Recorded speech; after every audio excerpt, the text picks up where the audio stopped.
Hey folks, Brian Blitzer with you here once again, host of the Desert Farmer podcast. Thanks so much for being with me today. It is Wednesday, January 14th, and I first of all want to extend a great deal of thanks to all of you that watched or listened to the last episode of the Desert Farmer podcast. Talked a lot about the long range pattern, a lot about what the PDO could do for the rest of 2026 and even into 2027.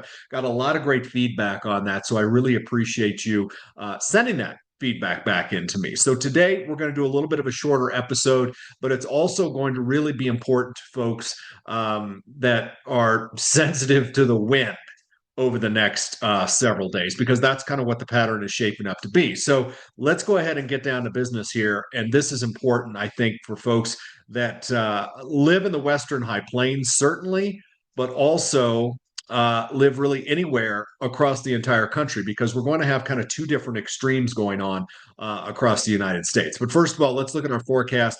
Upper level weather pattern from the 15th through the 20th. And this will start out tomorrow morning. And obviously, we've got a big trough of low pressure here across the eastern part of the country. We've got another piece of energy that's up here over south central Canada. This one right there is going to be responsible for producing a lot of wind over the last couple of days of this week. We've got the big ridge out here over the west. So you can kind of see what the pattern is doing, really. Kind of diving in like this. Okay. And then the secondary piece of energy kind of dives in like this and then right down like that. So if you are out here in the West, this is a less than ideal weather pattern to bring any sort of wet weather to the western part of the country, which, the first few days of this month were exceptionally wet across all of California. In fact, that 2 to 3 week period of time from December and early January was largely responsible for removing a lot of the drought that was residual drought, I should say, across California. But this is the pattern right now, which is in stark contrast to what they were dealing with out there. So putting this into motion, and I'll let this recycle a couple of times here so you can watch it. But you see that this pattern just kind of locks itself in. And really, this trailing piece of energy that dives into this trough across the Midwest, the Mid South, northward of the Great Lakes is going to reinforce a good deal of cold air across the upper Midwest, Great Lakes, and Northeast. And while that's doing so, it's going to produce a pretty windy scenario here right through this corridor. All right. And even areas farther east of that line that I drew on there are going to see some pretty significant wind from time to time out of this pattern. But the farther southwest you go, this pattern is about as benign as you get for this time of year. You're under the influence of this ridge that's out here on the west coast. You're not seeing any significant moisture chances. The temperatures aren't that bad. All the real active weather is positioned across the eastern half of the United States, and especially the eastern third of the United States on up into Canada. So the wind gust potential with this, and I'm going to go through these next few days here, is really important to really anybody that's through the plains, because any of the vegetation that is dormant still, which is basically everything, is dry and would be very easily able to burn if we were able to get a wildfire going. So this is what our wind gust potential looks like on Thursday. Ahead of that next little wave, this is going to be where your highest end gusts are, especially up here across eastern Montana, the western Dakotas, and northeast Wyoming. The farther southeast you go, still some significant wind, just not as high end as areas farther to the north. So fire danger conditions, you bet. For anywhere that is not covered by snow, which is the majority of the region, is not covered by snow, and is going to be under the influence of those winds. This is just a little bit of a tune-up. If we look ahead to Friday, look at those gusts on Friday, especially from western South Dakota, eastern Wyoming, western Nebraska, north central and northeast Colorado, northwest Kansas. Some of those higher end gusts in the 50s likely extend all the way to Dodge City, and even in the northwest portions of Oklahoma here.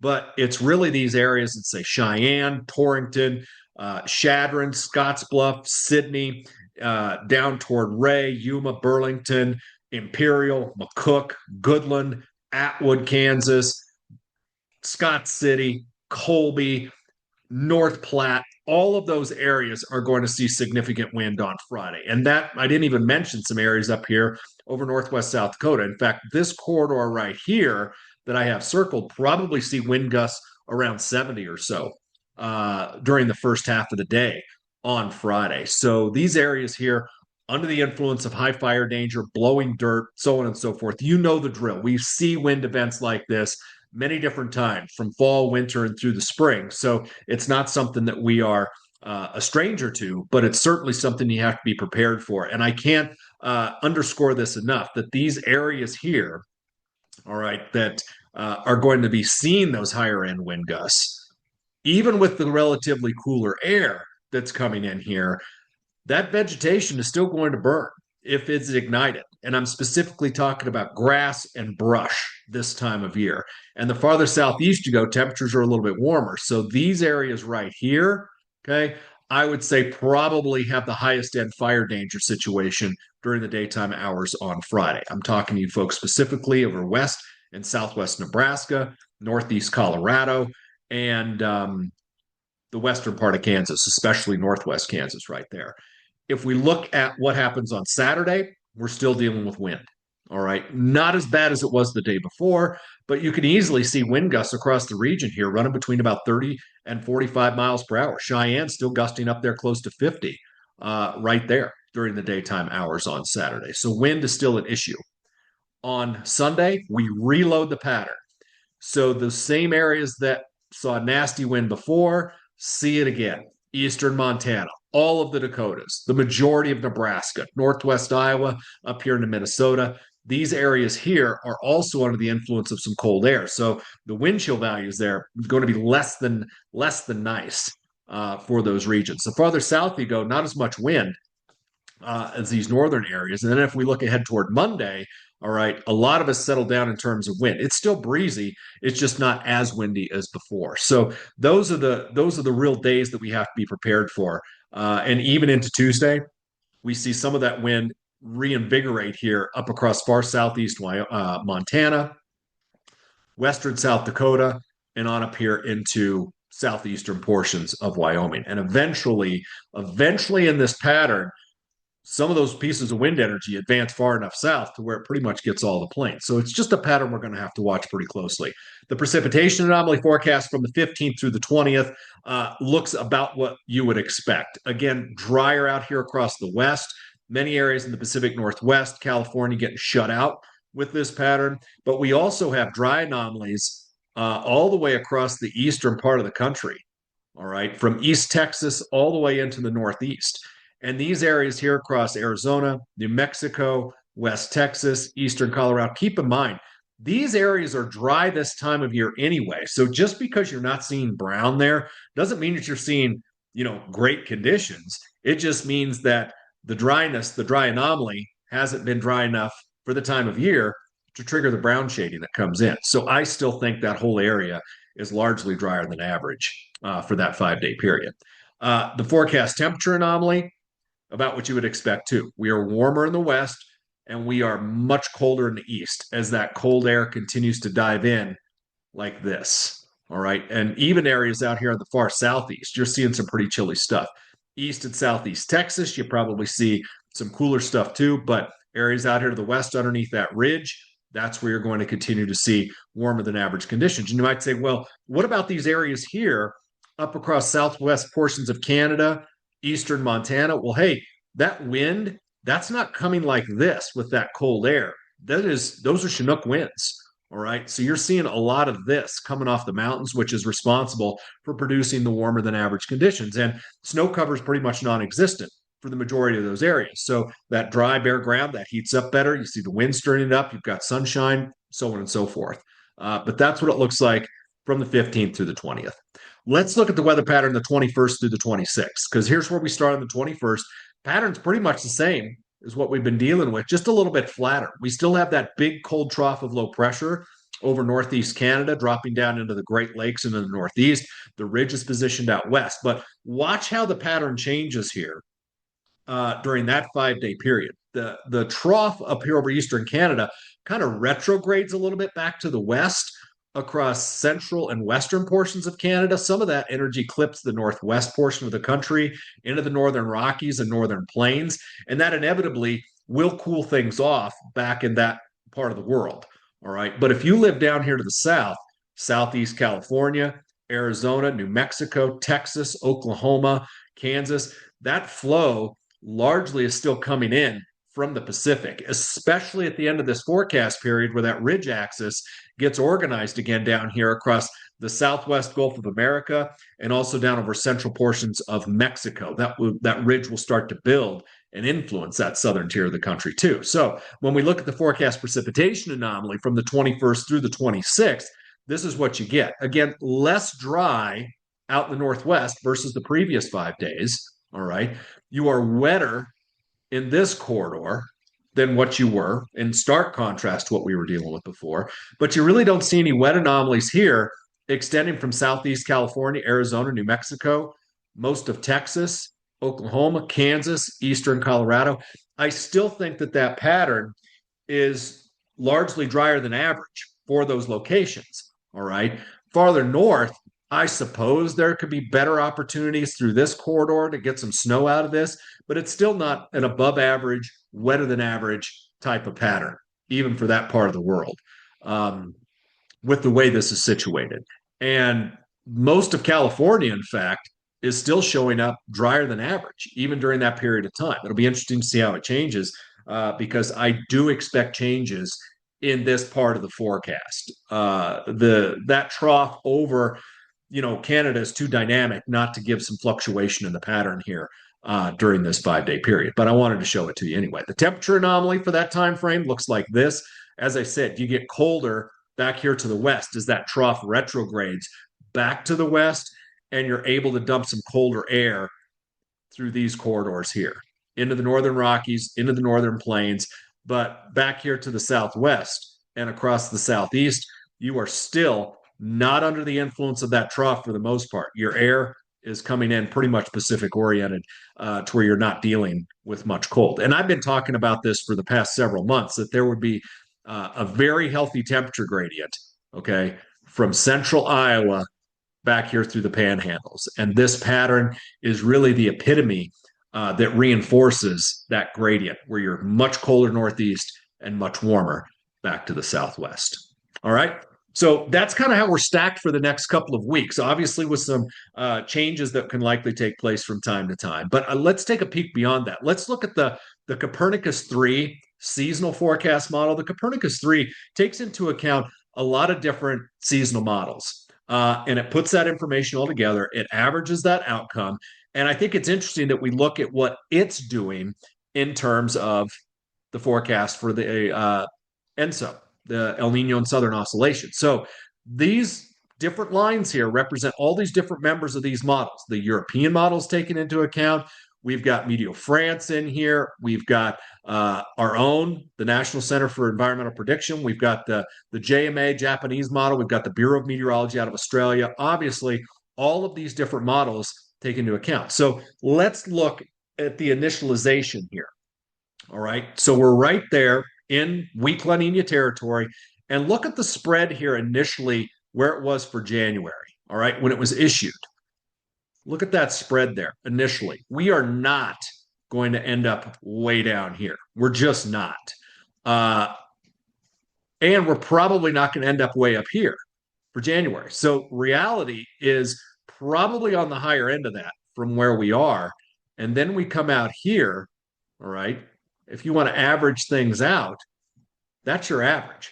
But look at the high end of that. We've got some of these members of the models going up here to about 1.7 degrees above average out there in the ENSO region. And we have the bottom one that goes down here to about a -1.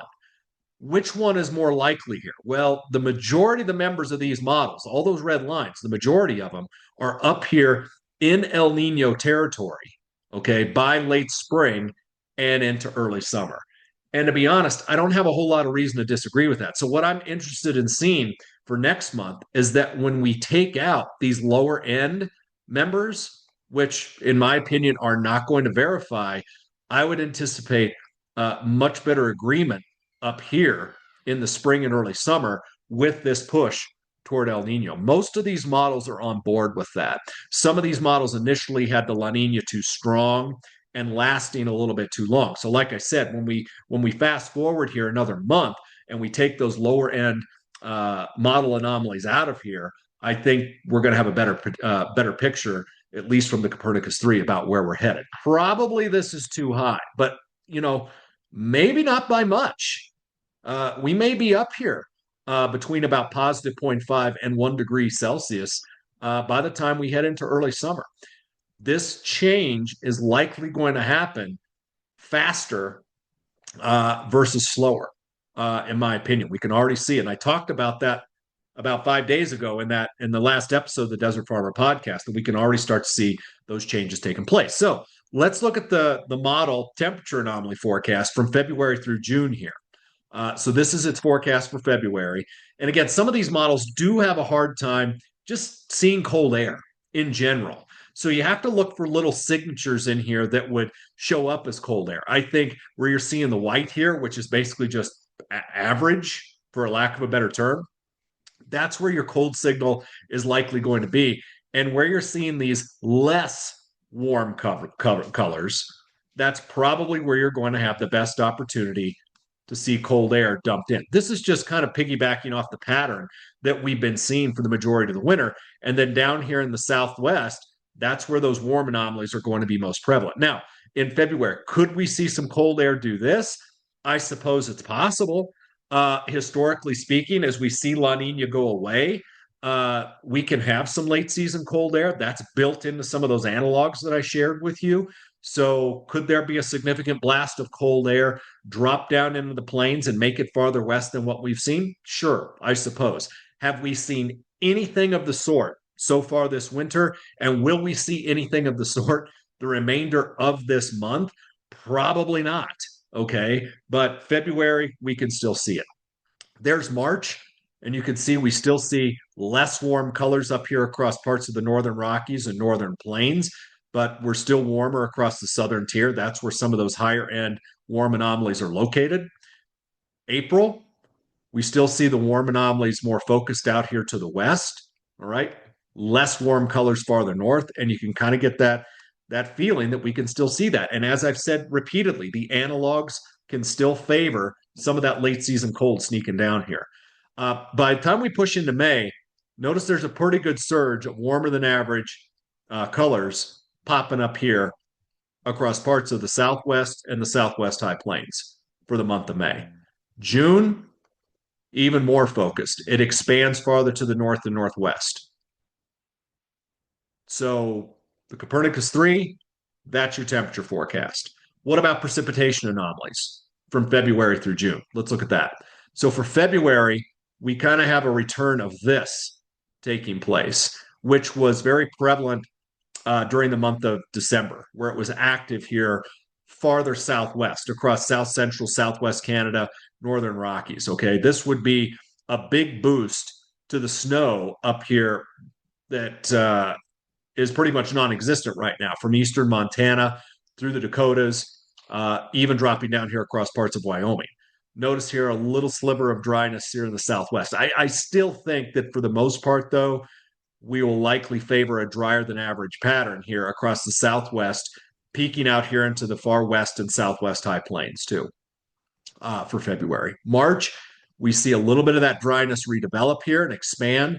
That would be from eastern New Mexico, West Texas, on up here through the Panhandle, southeast Colorado, southwest Kansas, and we are definitely more active here and here through these corridors for the month of March. For April, some of that dry signal refocuses back out here to the west. All right. And then we see that dry signal relax a little bit here in the middle part of the country, or at least on the western edge of the plains. Again, these are not high-end dry anomalies. Okay, this is the first layer when we're talking about a dry anomaly poking in here. And May, you see it kind of refocus a little farther to the northwest too. All right, nice to see that we don't have any major ugly brown in this area here as we make this transition from La Nina to El Nino. And then for June, the dryness is still focused out here to the west, which would be consistent with our development toward El Nino, at least from a historical standpoint. But as I said, you're only looking at that first layer of drier than average. You're not way over here in that 70 to 100% tercile. So that's something to keep in mind here. But the fact that we don't see any large scale dry anomaly poking through here in the middle part of the country, that's obviously a good sign. And something else that I'm watching, do you see the wet anomalies that are showing up out here near the Baja, western Mexico? Historically, as I know many of you know, the Eastern Pacific Ocean is more active when it comes to hurricane and tropical development when there is an El Nino present. So, with warmer than average water likely prevailing out here, all right, with a positive Pacific meridional mode, which is likely to continue, historically speaking, we can see some of that moisture early make its way up here from the south and southwest across parts of Mexico and maybe even entering the southwest, where you just get a better, wetter than average signal to pop up here a little bit earlier than others. And we saw some of this starting to show up when I talked about the European seasonal model and even the Canadian seasonal model. So that's not out of the realm of possibility right there. Okay. To put a bow on this and look at what the Climate Prediction Center drought outlook looked like through March. Again, this is still kind of, looking at this La Nina continuing during this period of time. So this was released a couple of weeks ago, and it's valid through the end of March.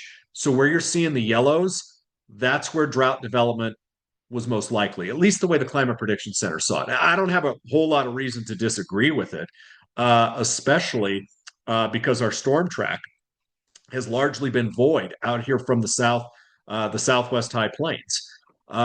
We'll likely continue to get some relief up here in terms of drought relief with the pattern, and hopefully some drought relief here in the nation's midsection because it still has some dryness and drought that we're going to have to struggle through and for reversal. And fortunately, when you look at the way history should play out with this, we should start to get much more active in this sector here during March, especially during the month of March, even if we don't see a lot of an increase toward February, but especially by March. And while that's happening, we see continued dryness through this sector here. So while it may not be perfect, it really reinforces a lot of the things that I've been saying to you here on the Desert Farmer Forecast, for Desert Farmer Podcast for the past several months or so. Okay. So I know that this was a little bit of a shorter version of the Desert Farmer Podcast, but I hope you still enjoy the content in terms of where we are with the current weather pattern and how it's going to project going forward. I think all of this stuff ties together and is very important. If you have any questions or comments or feedback for me, a lot of you know how to get in touch with me, but for those of you who don't, please do use that contact information if you're interested in this. And if there's anything that I can do for you in terms of your individual farm, ranch, or business in terms of this kind of forecast information, please don't hesitate to reach out to me. I have a lot of clients scattered all over the country. Most of those clients are in agriculture or work for agricultural entities because that's my background. Maybe you're listening to the Desert Farmer Podcast for the first time and you don't know that, but that's my background. Those are the folks that I really love to work with because it is my background. I understand it. I understand the weather forecast, how it applies, so on and so forth. So if there's something I can do for you, please don't hesitate to reach out to me and I can put you in touch with a lot of references that can vet me or my product if you are interested. Until I chat with you next time, folks, thanks for tuning in today. And I'll be chatting with you again real soon here on the Desert Farmer Podcast. Take care.